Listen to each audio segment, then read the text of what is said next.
We're just at about a minute and a half after the Okay. hour. Perhaps we can kick things off. I'm Brian O'Leary, Executive Director of the Book Industry Study Group, and I'd like to welcome both today's panelists as well as the many participants to learn about library publisher collaboration. Our moderator today, happily and wisely, is Kelvin Watson, who wears, it's actually impossible to number the hats that you wear, several hats at the very least. He's currently overseeing the library system in Las Vegas, Nevada. He also serves on the BISG board and is currently our board secretary, keeping us honest and maintaining the minutes every meeting. Kelvin Watson, welcome, and thank you for moderating today's discussion. Thank you, Brian. Thank you, Brian, and thanks everybody for who's participating online and our panelists today. So I'll kick it off just briefly talking about the panel and what we're going to be talking about, which is library publisher relationships and how we increase readership through the collaboration that libraries and publishers have. And so I'm going to be asking the panelists some questions about their companies, the goals, and increasing audience, and serving our readers, and how we do that both from a publisher standpoint, but also from a library standpoint, and how we've been collaborating and how we collaborate in the future. So when I start the questions, the panelists will have an opportunity to briefly tell you who they are. And I'm just going to jump right into it so we can have a great conversation today. We're going to stop about 10 minutes prior to the top of the hour. So if you have any questions, please put them into the chat, and we will do our best to answer those questions at the end. So let's get started. So I'm going to start with my library colleagues, and I'll call on you, and I'll start with Lisa and say, Lisa, how has the COVID-19 pandemic impacted how you serve your readers? Well, thank you, Kelvin, and thank you, BISAC, for inviting me. For those of you who don't know, King County is in Washington. We are the county of Seattle, but we do not include the city of Seattle, but we're everything that surrounds it. We have 50 libraries and serve 1.4 million patrons. And so we've always been a big digital lender, and that really helped us because people were used to coming to King County Library Systems. We were the first in the country for a while, and then we slipped to number 2, but we're pretty big in digital lending. How COVID affected us is when we shut down to the public for in-person use, and I often say the library never closed, but in Washington State between March and June, you could not walk into our buildings. We saw a 400% increase in e-card requests. And here's where PREP helped us. We always offered an e-card, which means you don't even have to come into a library to get a library card. You can, as long as you geocode in King County, you can get an online card, which allows you access to digital materials. So right away, we saw that huge increase. We also went from a 4 million circ in 2019 to 7.4 million in digital circs. Huge increase. And by the way, we are the highest per capita usage of digital in the country. So our readers love digital, but what we found is that new people who maybe were reluctant to use digital discovered this platform, and they like it. But having said that, we also offer what I know some of your listeners understand as curbside service, where you can't go into the library, but you can pick up print books. And so one of the things that I think is important, that even in the middle of a pandemic, a horrible pandemic, people were still willing to get into their car in the rainy, cold, dark Pacific Northwest to pick up print. So I want to tell you guys out there, people from the publishing industry, print is not dead. What is this saying, that its demise has been is not there. And I think that was a real wake-up call for us, that people love digital, but they still love print and they like choice. And that's what we're seeing, a lot of choice out there. So I can talk later about the kinds of books now people want to read because of COVID. If you want me to, Kelvin, or we can move on to other speakers. Yeah, let's move on. But and you'll have an opportunity in some of my later questions to actually speak directly to how what type of books your patrons or your customers are connecting with you for. So, Michael, your any thoughts from you about how COVID-19 pandemic impacted how you've served your readers, customers, patrons? Sure. Hi, I'm Michael Blackwell, Director of St. Mary's County Library, member of the American Library Association's Digital Content Working Group, project manager for Readers First. I do a little bit of primarily digital stuff on a larger scale, but my library in St. Mary's is fairly small. King County has 10 times the number of card users that we have population. So I can represent a very different view perhaps here. The pandemic was a catalyst. It speeded up trends that we already knew were occurring. It has been the case for a number of years that digital circulation has been growing. Around 2010 to 2012, it was growing at 200 or 300% a year. More recently, it's been more modest, say 10%. We in St. Mary's and our Maryland Library Consortium, which is one of Overdrive's top 10 customers, is 50% over what we were last year.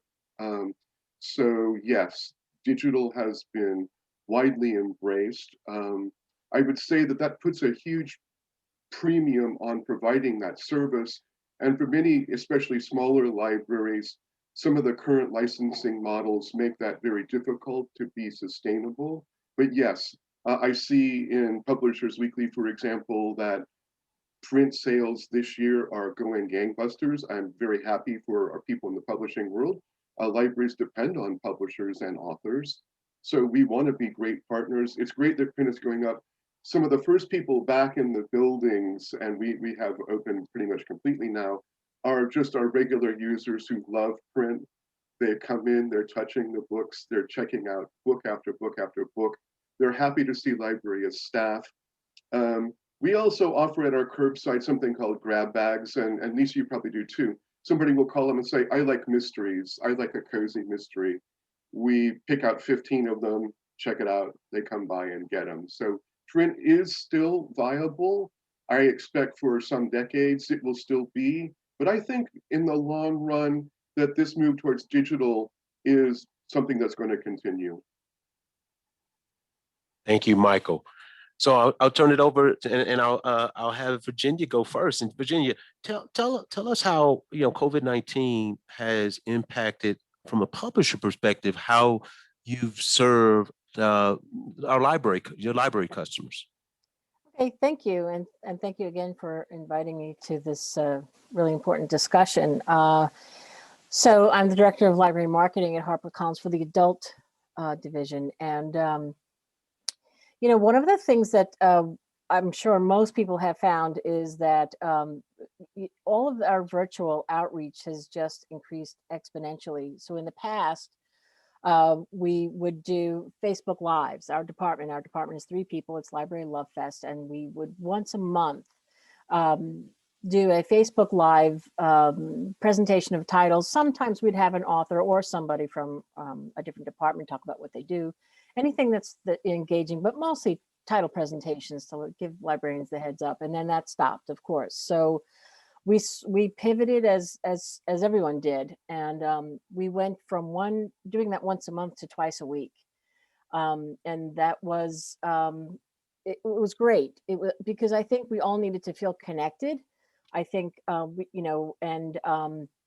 it was a great opportunity to get the word out there about authors whose books were coming out just then, right? And then, of course, books that were coming out in the future. And so to do that every Tuesday and Thursday for, I don't know, months and months and months was, we're still doing it. We've cut down to mostly once a week, but it's called Door to Door. And we have everything, we have over 400,000 views. I know. Because it's needed. And when on the handful of times when we haven't been able to do it for whatever reason, maybe there's a conference or something going on, we really hear from librarians that they miss it. And so right now we're doing one a week, but we can always throw in another one when need be, and publicity runs to us and says, we need to get this author out there. So it's been really, I don't want to say wonderful in this horrific year, but it's been something that we've been able to do to connect with librarians, and it's still relevant and important to them because that's what we're hearing from them. So I can talk about more of that later, but that is the biggest thing that's proven to be very beneficial to authors, librarians, and ultimately patrons. Thanks, Virginia. Yeah, I'm sure in the absence of our get-togethers at conferences where we're able to do that, having that opportunity and those views, that's tremendous. That many librarians are participating. Jen, so how from Penguin Random House have you been impacted in serving librarians? Well, hello, and thank you. I'm Jen Childs from Penguin Random House. I currently am wearing two hats, so I can speak to this from the library marketing side, where we had many similar experiences to Virginia. I can second that. We immediately pivoted to virtual programming. We started something called our Morning Book Buzz, which we maybe foolishly started doing once a week, and then after thinking like this will just be a couple months, and then we can stop, and a good 6 months later we're like, maybe we should just go down to once a month. But we had such an amazing response from librarians, and to speak to what Virginia said, the biggest response was, thank you for keeping us connected. It was really just kind of a wonderful feeling. Like, we did get to talk about books, but just this feeling of the same librarians coming every week. And, sometimes we would have up to 1,000 librarians attending. I mean, this was kind of a great event, but just the feeling, like, as you said, Virginia, if we didn't do it one week, people, wait, what do you mean you're not doing it next week? So, it really was kind of a nice camaraderie that we all felt together with the virtual events. And then, Penguin Random House, I'm very proud to work for the company because I do feel like my boss, Skip Dye, and, the powers that be are really focused on, how can we alleviate some of this worry from librarians? We know there's a lot going on. They're worrying about their staff. They're worrying about, when they're going to open up or allow people back in. And they immediately kind of pivoted and did a couple things that I think were, really great for our relationship with libraries. One, being that, March 17th, right, as all this was happening, they did a temporary open license for online storytelling and classroom videos. So librarians could, not worry about copyright issues. They could go on and they could read online story times by easily filling out a couple forms. Teachers could do things for their class on Facebook Live. And this is something that's been super, super popular, and I think a very easy thing for us to do that helps have one less thing for teachers and librarians to worry about. We've extended it through September, and we're looking at possibly even continuing this on, but we've gotten really amazing feedback, and even our authors are thrilled with it, the opportunity, and the creative things that we're hearing from schools and libraries about what they're doing, how they're using it, doing a walk through a neighborhood where they're featuring pages from a book, or all sorts of amazing creative things that the open license has given them the access to. So that's been great. Well, in that same vein, thank you. Thanks, everybody. Thanks, Jen. I'm going to start actually with the publisher colleagues now. And Jen, you can kind of continue on. Actually, you've already started to talk about it, both you and Virginia, about, if you can share a little bit more, maybe dive in a little bit more, share how you've optimized and worked during COVID to overcome the barriers of connecting the books with the librarians. And you've already started there, Jen, so I'll just kind of keep there if you want to add a few more things, and then Virginia, and then we'll go to the library folks. Well, one of, as Virginia said, you hate to think of a good thing that came out of this, but one of the things is we have a lot of authors that are sitting around without a lot to do right now. And I've been really amazed by the, authors that would never have considered doing a virtual author event or a virtual library program are suddenly, thrilled and willing to do like a book club virtual chat, or so I feel like that's kind of one of the things that's been great, that we're really we were able to get amazing authors for ALA Midwinter. We just had Matthew McConaughey at TLA. Like he wouldn't have done that under normal circumstances. I mean, maybe, but probably less likely. I think it's been really great that we've been able to connect these authors because they're searching, and their publicists are searching for things for them to do. And so that's what I've been saying to my library contacts, like, don't be afraid to ask. People I would have said, like, I'm not even going to bother, they're not going to do that. Like, you always ask, because during this time, people are open to trying new things, trying new events.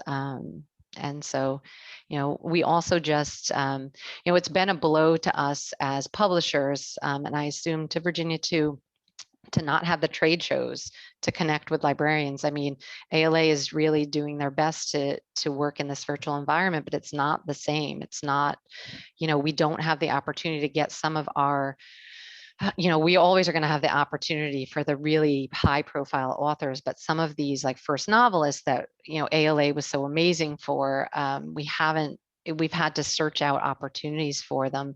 And, I'll give a plug for Thursdays, like Library Journalist Day of Dialogue. And, that's been a really great outlet for us. We have some great authors attending there. So, LJ has been a really great partner in getting some of our authors out, but we've had to be creative, doing our own like author festival to, get people to interact with our authors, pushing the digital galleys, because print is obviously the mailings, not everyone's in their library. So we haven't been able to blast out the print galleys like we used to. No, we're not going to a trade show. We can't get the print galleys. So there's been definitely a shift in our strategy. Well, hey, thanks for sharing that, Jen. I'm thinking of ways I need to reach out to you, and I know I'm getting that author request. You mentioned it, so I'm gonna take advantage. Yep, absolutely. Virginia, how have you guys optimized and worked during COVID? You've talked about some of those things when you spoke earlier, but overcoming these barriers of connecting librarians. Right. Well, so much of what Jen said is what I'll echo. Well, first of all, and we also have access online reading. Harper has allowed it. It's extended to December 31st, so that's a wonderful thing. But I was thinking about like ALA Midwinter. We had the late great Cicely Tyson was one of the speakers at the conference, and I was thinking about that today, thinking that probably wouldn't have happened simply because of logistics, and and though she was just perfectly wonderful and lovely, she was of a certain age. And also, I have to say, to travel somebody, that it might have been, I don't know that would have happened. And so we have the last library event that Cicely Tyson has ever done is the American Library Association. And there are a lot of authors that, strictly for budget reasons alone, they're not going everywhere, and so suddenly they are. When we first started this, we had Sarah Paretsky and James Rollins. We've had Susan Wiggs. I mean, she's in the West Coast. We've had authors who are beloved by libraries, librarians, and patrons, but to bring them like this is very intimate. It feels intimate, like United for Libraries had their tea, and for Midwinter, I think, and they turned it into a dinnery, not all like an evening thing. And it was wonderful because you had no clanking of dishes and no, can't hear them. it was like they were right there. I thought it was one of the best things I'd ever seen, because first of all, you get so many people, like Jen's talking about Day of Dialogue. So many people were talking about Day of Dialogue last year, ALA, how there wouldn't have been money for them to go to attend, and now they're all going. And so we're able to open this up to authors, who frankly may have a limited number of events that they can do, just logistically, financially, budget-wise, and also discovery of new authors. I mean, what's the library? It's discovery. It's discovery of new authors. Well, I don't have the latest Nadia Hashimi in, they're all out, but how about this? You know what I mean? So that's what we do a lot of the times when we're doing our Facebook Lives once or twice a week now. It's not just us talking about books. Primarily, we're having authors on. So authors are talking about their books, and we try and get them ahead of time, to push the library reads vote, get people to read those e-galleys and make those available everywhere, and to introduce them sometimes. Sometimes we'll have Beatrice Williams, big historical fiction author, and then we had Camille Albray with her, who has just written her second book, The Godmother. So it's like there's this connective tissue between what these two authors have done. You've got somebody who's got this huge backlist, and it's a wonderful way to bring a new or a mid-list author in with somebody who is guaranteed to draw just based on the number of books that she's published and her popularity among readers. So it's a lot of the same things that Jen is saying is what we're doing. And yeah, they don't want us to stop, and we don't want to stop. I mean, whenever this is over and life returns to whatever it returns to, we're going to keep doing what we're doing, because everybody wins. The authors win, librarians win, we win, we're all connected. I miss everybody. I miss seeing them, and I'd like to ask permission to hug them all when I see them. But until then, we'll keep beaming. Thanks, Virginia.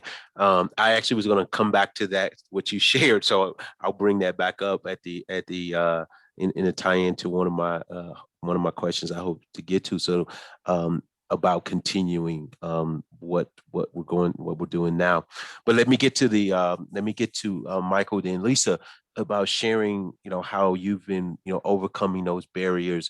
So this is that opportunity to talk about specifically different parts of the collection that you might be, doing. When I was in Broward County before I came to Las Vegas, I was doing a director's book discussion that we went from doing in person to doing online. So that how have you overcome those barriers, Michael? Well, first of all, thank you for providing freer access to libraries to do online programming. It is greatly appreciated. Do continue. Jennifer, one thing you didn't mention that Penguin Random House did is change their licensing models for digital content. I like the audiobook one best. So we have a chance for a metered access title based on time, 2 years, to get a perpetual one person at a time access, or a pay-per-use. Now the pay-per-use is a little expensive for most libraries, but it's there. Thank you for offering that. Virginia, HarperCollins has offered what is probably, in my opinion, the best model for libraries in terms of metered access, in that you don't do it by time, you do it by the number of circulations. That's great for libraries because, especially on a newer author, it's a gamble for us. Is it going to be a good gamble for us to get a time-based model on an author we don't really know? And we can try to promote that author, but maybe not. Whereas if we get that set number of circs, we know what we're going to get from it. So a modest proposal for our publishers here. What will really help my smaller library, but I think every library, would be for you to offer multiple options.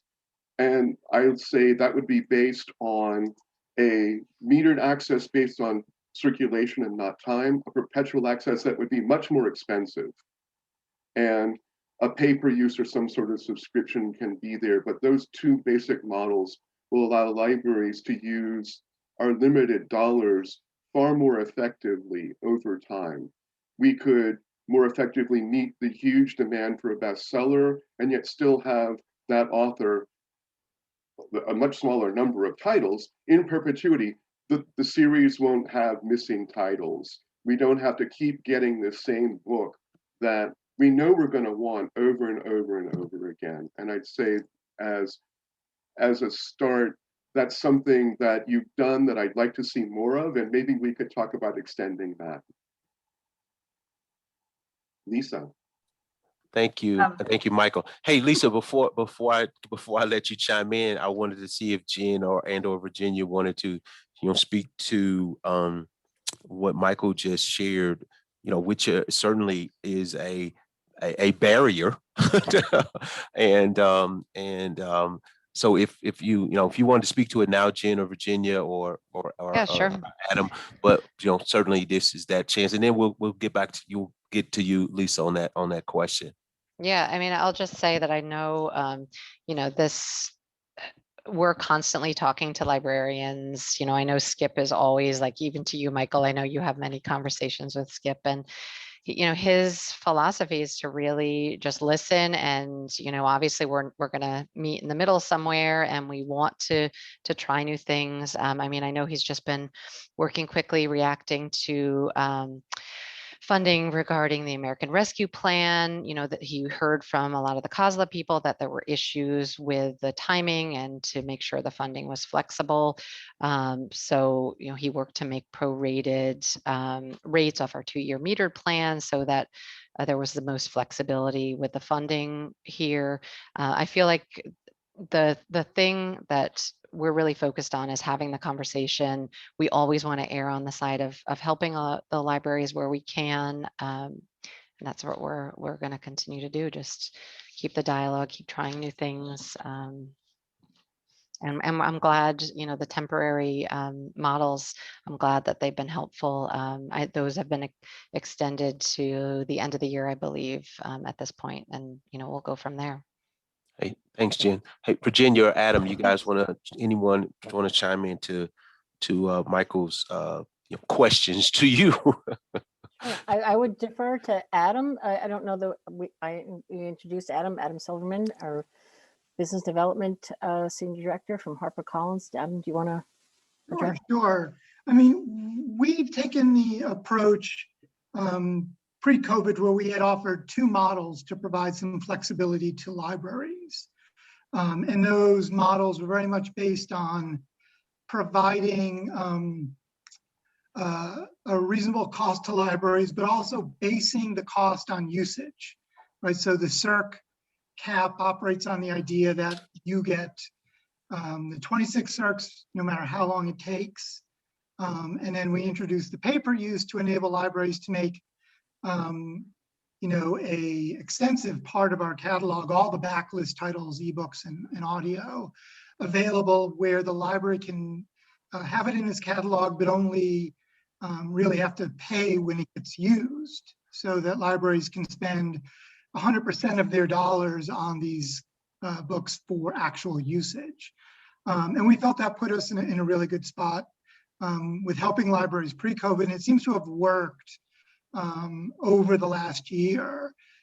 So we haven't thought about, just to be blunt, new models. We thought more about, we've added some front list to pay per use to make access more available. We did some promotions, but I think our fundamental approach has always been trying to provide value to the libraries for the usage, if that helps answer the question. It does, and I just want to say thank you for both, because you of the larger publishers have been very proactive in your desire to work with libraries, and we're very grateful for that. I should thank some other publishers out there, including Workman and Abrams. Working with the Digital Public Library of America, 25 publishers have come up with these flexible models. It can be a challenge to get all the library vendors to offer them. So the PLA is going to be sending a notice out to the library vendors saying, hey, this is something we need, get on board. So HarperCollins, if you want to talk about adding one thing, think about, again, it can be a very premium price, that perpetual access model coming back. But thank you both, because you do work great with libraries. Hey, thanks, Michael.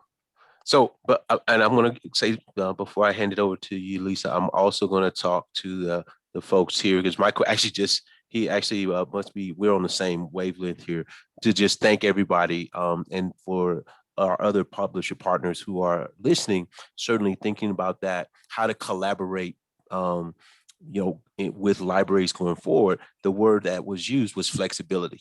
And so I wanted to just say again, I appreciate all the flexibility that's being discussed here and the ideas, and just some things to take to note and to heart. Hey, Lisa. So how have you been optimizing and working, to overcome barriers, connecting those readers with those resources? Well, first of all, thank you, Jennifer and Virginia. The copyright issue, I mean, it really, really helped us, especially in those early months when it was so stressful trying to figure out how we were going to connect with our readers. So thank you so much. I will say, and I agree, we're not going back. COVID has been a great accelerator. And from just I'm not going to go into the many online programs we've done because everybody's doing them.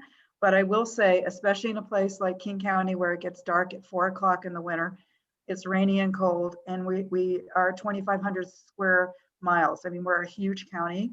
Online is here to stay. Online programming, book clubs, book discussion groups, especially for our older audience that don't like to drive at night. We're not going back. And so we're going to be offering hybrid, post-COVID hybrid models of service, which means we might still have that come into our beautiful libraries and have that discussion group, but we might be offering that same program as a hybrid model where you can stay in your home, not worry, and we'll find more and more participation, we really feel, and more discovery, because we're going to offer those hybrid models of service. So I would like to talk about, because we've talked about online and we've had discussions regarding models of ebook buying models, which I so appreciate the flexibility. But I want to talk about just bread and butter, what we're seeing in the industry regarding what people out there want us to buy for them. And so I've gotten some really interesting COVID-like subject requests that might change at post-COVID, but might not, that I'd like you to be aware of. First of all, we're now spending 47% of our collections budget this year is on digital versus 29% in 2019. Now that's a temporary pivot because, until King County has been very conservative, until March, we've not allowed in-person use of our libraries. We've done curbside of most of our libraries. So our print circ has really tanked. We don't think it's going to go down much more because people still like their print. But having said that, what we're now buying is different. We've always been a customer-driven library. However, we've noticed new demand, certain titles. So now everybody's homeschooled in King County and across the country. So we found more demand for reading guides, school-related materials such as basic math. What book should my 6-year-old read to help them get them through this year? That's not going to end right away because we're slowly doing a rollout of schools out here in King County and also across the country, I think. Now for adults, what's popular was self-help, do-it-yourself books. Everybody was home and they wanted to do some basic household repair. I'm a little scared of some of that, but we provided those books. Basic cleaning books, organizing my household, cookbooks still remain popular, both digital and in print. Also, we have a real interest in social justice books. Patrons want in-depth knowledge, and we're buying, believe it or not, more academic title books because people, they want to read more in depth about social issues now. It's really important for them to understand, just not on a superficial level. Titles on the political sphere have been very, very popular. And world languages actually has more digital requests because it's harder for us to get those books in print. And overall, nonfiction in general is changing. Less of a, they can get that little bite view on the internet and Wikipedia. They're doing more in depth. How do I become a better person? How do I look at systemic racism? What things do I need to learn? So that's really how we've changed over this year. And we don't know if that's going to carry over. We suspect some of this will, but that's really the change that COVID has had from just the demand, what people are demanding. And obviously they still want their bestsellers and all that stuff. So. Hey, thanks, Lisa. I was sitting here thinking as you were talking, the two extremes, the cookbooks, and then of course the health and wellness, that COVID cooking going on, the baking and The all bread that. baking, the bread baking was huge. You gotta have your quarantine 15. Come on. And I will say what has been really helpful are always available ebooks. When there's a surge in demand, particularly with Black Lives Matter, having those titles available all the time for everybody really cuts down a barrier, because sometimes people don't want to wait for a book. I know it's hard for us to believe that, but having those specific titles and negotiating with our publishers to have that has been really, really helpful. And kudos to BiblioBoard, one of the main publishers who work on that. In case anybody from BiblioBoard is here, thank you for your work. Yeah, I'll throw in, since we're throwing out, I appreciated even Overdrive during that time, Alfredo's some of those social justice books that we were reading and making those available. That was very helpful. And I actually, when I was in Broward, did a book discussion based on that, having more like a community read opportunity. So much appreciative to our partners. So Lisa, I'm gonna just launch it back to you. You actually, you must be reading my questions here. So I wanted to, ask the next question, and that is really about the plans for some, we'll call that collaboration, but some things that you're considering going forward. And you talked about continuing those hybrid models. Are there any other things that you might be considering, going forward, keeping, in your model, keeping a model going forward to support the library customers, the readers? Yeah, so we're going to shift like as I said before, we're going to shift back to a little more even print versus digital model. But one thing I want to bring up, our children, particularly our teens. We're pretty worried about our teens during this time. And one of the things that has helped us is having discussion groups with our teens online after school. And one of the things that has helped us is that concurrent use model, where we can just decide, again, this is flexibility, that we want to have a pop-up teen discussion group on an issue. And everybody, please read this book. Hopefully it's a short book, so they'll read it, a short book. And so here are all the copies. We're going to pay a little more for this particular service. And it's just, and the same thing with book clubs, whereas instead of you having me to order a bunch of print copies of a book, we'll just have a pop-up concurrent model for adult discussion group.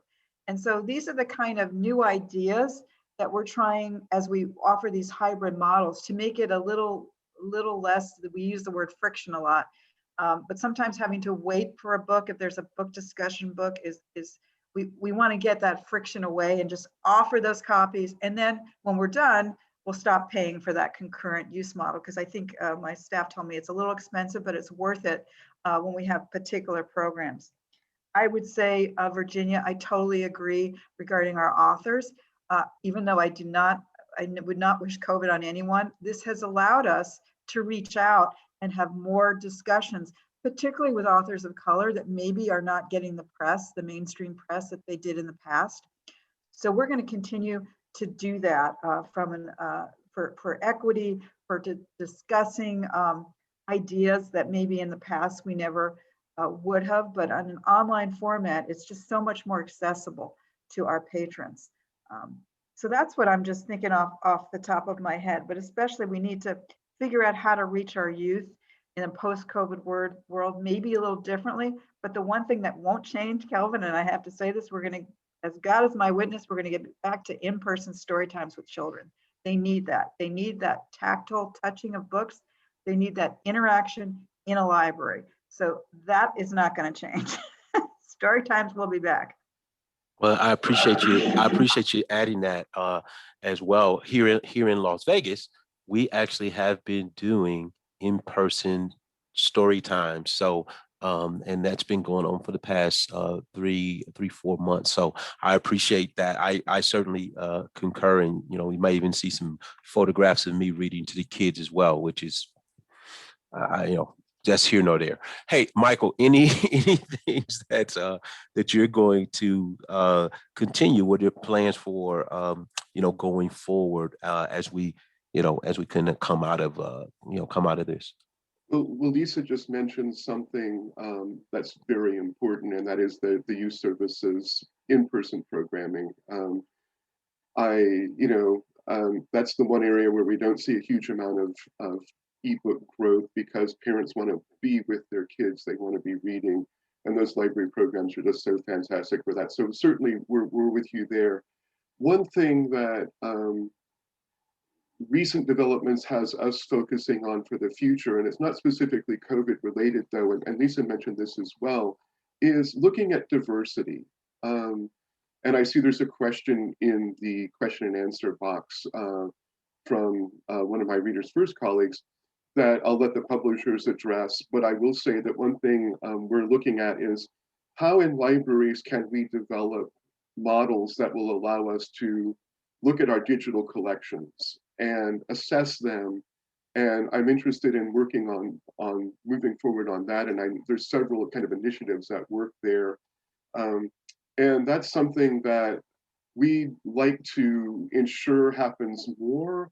And, I hate to come back to license models, but the flexibility is going to allow us to promote authors who are not as well known, newer authors, or maybe those who don't have as much a mainstream voice, and get them out to the public more. And I do think that while the publisher-library relationship can be fractious, that as a way of discovering authors, we're very important for you, and that's an area we really could do more work with you on. And the flexible models, again, will help us with that. Hey, thank you, Michael, Lisa. Now I'm going to share, turn it over to Jen and Virginia, shifting the question a little bit, since you've heard, had an opportunity to hear from, Michael and Lisa. What additional plans do you have, or that you're considering, that you can talk about going forward to support libraries and readers? So I'll start, Jen. I'm sorry. Go ahead, Jen. As I said, we're going to continue a lot of the things that we've been doing as far as our virtual events, making sure that we're being responsive to needs. One of the programs that we've implemented recently is our Community Reads program. While we don't offer simultaneous access for ebooks, we are doing our best to work with libraries on Community Reads programs to offer, special Community Reads pricing and things like that. I think, again, we're going to listen, and we're going to, do what we can to be responsive. And regarding the diversity question, that's obviously something that's top of publishing's mind. We're very focused on that at Penguin Random House. I'm going to drop in the chat.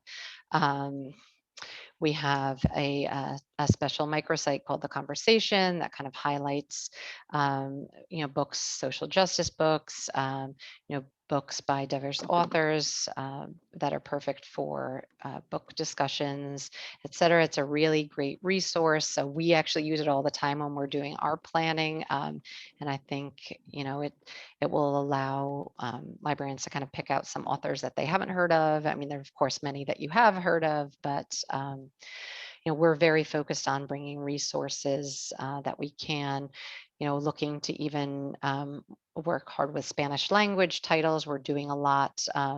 We've heard from librarians that, discussion guides in Spanish are something that is needed. And that's not something that publishers always are thinking about. So our team is really looking to getting, some of our discussion guides translated so that they can have resources that they need. So, we're always, kind of trying to do better, like, look at what we're doing and move to the next level. And I'll also drop a link in the chat with all of our our Spanish language guides and all of our book club kits too. Hey, thanks, Jen. Virginia, Adam, anything you want to add regarding collaboration or some plans that you're considering going forward to support libraries? Well, I'll turn it over to Adam too, but one of the things I did want to mention, of course, diversity, as Jen said it, I mean, we're all trying to do better, and we also have resources, which I can also put into the link here as well. Our Black Lives Matters titles, but one of the things that we did, and which we'll do again, because it was really successful and very eye-opening, was we had an episode of Door to Door, which was unique because we asked librarians to attend this event and type in questions, call in questions. We had a phone number where we let people ask people to record a message, and what we wanted to do was ask them what books, regardless of publisher, we were not looking at the name of the publisher on the spine of the book. It didn't have to be a Harper book, but what books what was some really good, effective anti-racism reads? What were they? And it could be fiction, nonfiction, adult, children's, and we had over 3,000 people view this. And I'll tell you that Maxine Bleiweiss, the former executive director at Westport, I was reading something, I think she was on Facebook, and I don't know if you can see this. This is not a Harper book. It's called Waking Up White. And she talked about this book, which of course then I went and got. And it was a book that hit her so hard and made a difference. And she was so brave in saying that if you don't think you have, check yourself is basically what she's saying, because this book would answer a lot of things. And that got me thinking, we need to go to the librarians. We need to go to them. We have to stop pushing our stuff and ask them what they think. And it was honestly, it's the proudest thing that is my proudest moment for our department and for this series of Facebook Lives that we're doing, because we just had we had Wendy Bartlett, we had Casey Boyd, we had these wonderful librarians who came on and just shared their wealth of information. And then we got so much information from librarians. Just asked Chris and Laney to post it to the top of Library Love Fest, our website, so you could see not only the link, but also the list of books. They're not Harper books. There are Harper books, but it was not about that. And I thought it was really cool, so I think we're going to do that again and keep that conversation going. But in addition to that, of course, Harper is very much values diversity and with everybody who's working at Harper. It's an important thing, and we've got great resources. And yeah, it's good. Thank you, Virginia. Anything to add, Adam? Well, I can only speak to the sort of business side in terms, and we're always speaking with the libraries. I speak with the library platforms to get feedback from them, because they're a good conduit for me on what libraries need. And we're always sort of, kind of listening. As I said before, I think, our approach has always been to provide access at a reasonable cost to libraries, while sort of looking to protect the author value. And so those have been the kind of guideposts. So I certainly appreciate what Michael was saying, and would, we'll take that in. But other than that, I think it's just, making sure that the lines of communication stay open, and so we are always aware of what libraries are going through. Because that helps us understand if changes are needed and what we can do and ways we can work. I mean, we've been really active in sort of things like community read programs to make it really cost effective for libraries to do book clubs as a way to find a different model in. So we're always looking for ways to kind of meet the needs of libraries. Excellent. Thank you, Adam. I'm gonna let we brought Brian back to get questions answered, and if we have time at the end, if we have time, certainly go around and let everybody have like a minute just to do final thoughts. But I wanted to make sure we got the questions in, Brian. Great, thank you. So Carmi had asked, and Michael had alluded to it, the question about how libraries can help build careers for authors of color and make collections and lists more representative. I think we've all taken a stab at that, but I just wanted to pose it formally to say, is there anything that you maybe have thought about that we haven't covered just yet?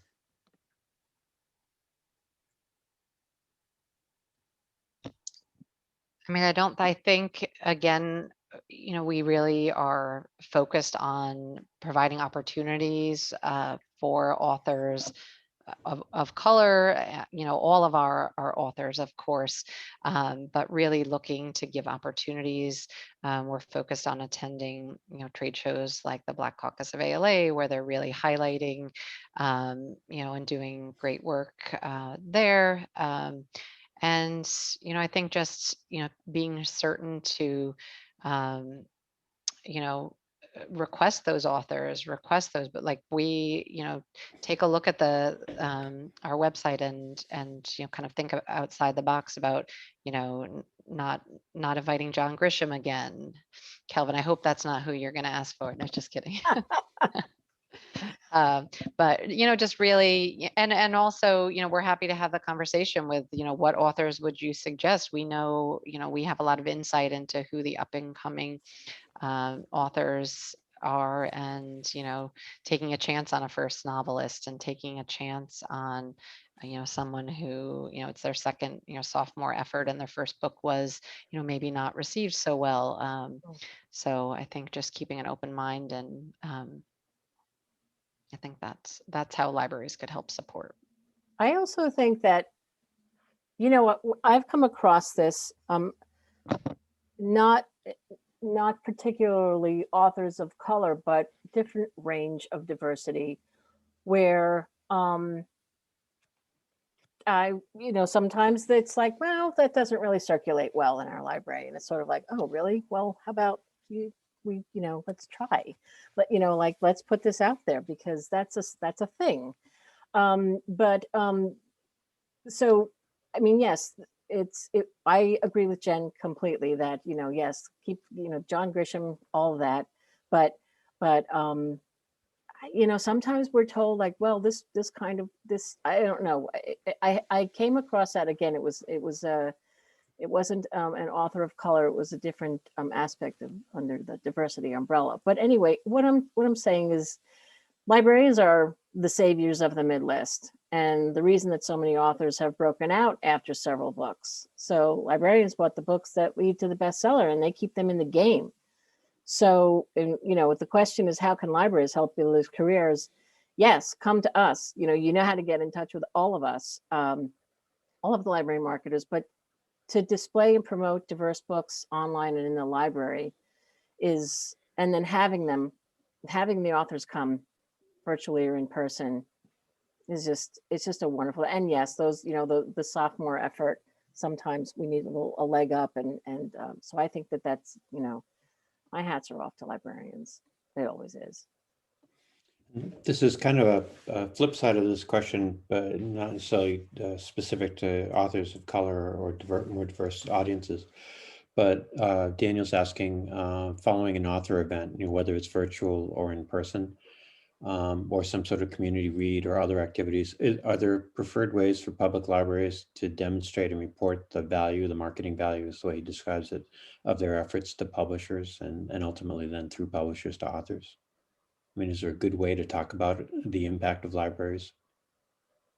I put a link in the chat box to some work from the Panorama Project, and that's an organization that's specifically trying to work on demonstrating the value of libraries for publishers.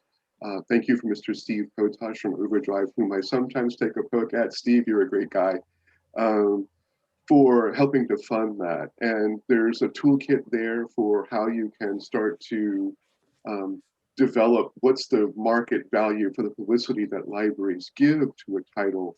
But I think more than anything else, opening communication is going to be vital here from library to publishers. Now, St. Mary's County Library, maybe not us, but King County has a big program reaching out to one of the members of the panel here and saying, hey, here's a number of people who saw it. And opening these lines of communication. One thing I really value about today is just the opportunity to talk to some people in publishing and let them hear the library's side. And here, yeah, we've got barriers. Can we talk? Can we work? So it's greatly appreciated. I'm not seeing that link, Michael. I'm wondering if you need to hit return. It's up return. ahead. Oh, I'm sorry. It's to all panelists in the chat box. So you have to do it to all Okay. panelists and Hang attendees. on. Let's do it to send chant to all panelists and attendees. There we go. Hey. Yeah, and Thank you. the one thing I would say is two things. First of all, one of the ways you will find value is because on the front end, we buy more copies. You know, if we're going to do some kind of program like this, we want people to have access to the item, whether it's in print or online, to read it. So from the front end, from a business model, we do that. But I also have to say this, that part of what we all should be doing is everybody needs to make a dollar, right? We know that. And libraries need to be careful with the public dollars that we're funded with. We need to be careful because we are publicly funded, but we also have we all are in the same boat when it comes to the social need that we provide. We have a contract, the social contract. And even if you know, it's not just about dollars and cents, it's about helping people learn about ideas. Libraries have always been about the discussion of ideas, the presentation of new ideas, and our publishers help us with that. And sometimes it's just not a marketing business outcome I can give you. But in the long run, it's good for society. It's good for all of us to have a literate public. Just a quick follow-up with that, there is a challenge to reading as an activity these days, and libraries and publishers are very much in it together to ensure that reading continues as a valued pastime. Well, and I'll just say from our perspective, like you're preaching to the choir a little bit here. Like Virginia and I, you know, clearly recognize the value of libraries, and most of my internal colleagues do. You know, obviously it's great to be able to go back and say, hey, they sold 100 copies of the book at this event, or they bought X amount. But, you know, more and more it is about exposure. And, you know, during this time, there are less ways for authors to get out there. And there's something to be said for you guys having the audience. We have the author and you're bringing the audience to them. You know, we recently did an author event and I followed up with a publicist and I said, oh, I'm not sure. Like, did you hear about book sales or anything? She goes, oh, you know, we're not really worried about that. We're just, you know, after their launch event, the library event was the biggest event they had. And we're just thrilled that, you know, so we do see the value, not just in the dollars, but in the, you know, exposure that you're giving to our authors, to your readers. Yeah, that's, you know, oftentimes too, as I was saying earlier, you know, sometimes there's, in a pre-COVID, we wouldn't have the access to and the availability to have the author travel all over the place. But like Karen Slaughter did a she did a pre-sale event with a library in North Carolina, and it was fantastic. I mean, there were thousands of views, and that's got a value. You know, they're not selling books. The book's not on sale. It's really about getting that exposure. Of course, she's a big name author, but we've done that with other authors, and that is fully embraced by librarians. So yes, it is very helpful to us to, you know, when a library says, you know, can we, you know, we're interested in hosting this author, and in the past when we would go live, so who have you had in the past, and how was the attendance? It's different now. You don't know how many people are going to attend, but that doesn't make it any less important for, you know, that author's message to be reached and the word to be spread about that book.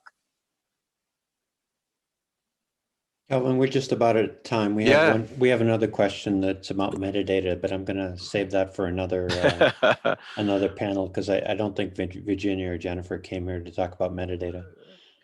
No. Yeah, I appreciate that, darn. Brian. I appreciate. I just want to say, as you know, before we wrap, I appreciate everybody's participation today, the panelists, the discussion. I've known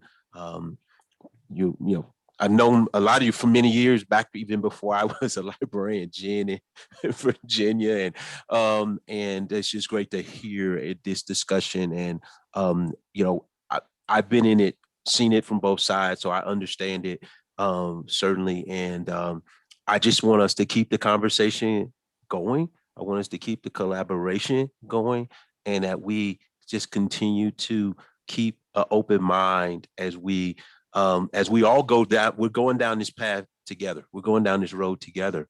And for all of us to be successful, the publishers, the librarians, libraries, our authors, it's going to take that group effort. So that's what I wanted to say, and just say thank you. And I look forward to seeing everybody in person. Soon enough. Thank you. Thank you, Kelvin. Thank you very much for pulling Thanks, this together. everybody. Bye-bye. Thank you. Thank you. Bye-bye. Bye-bye. Bye. Thanks.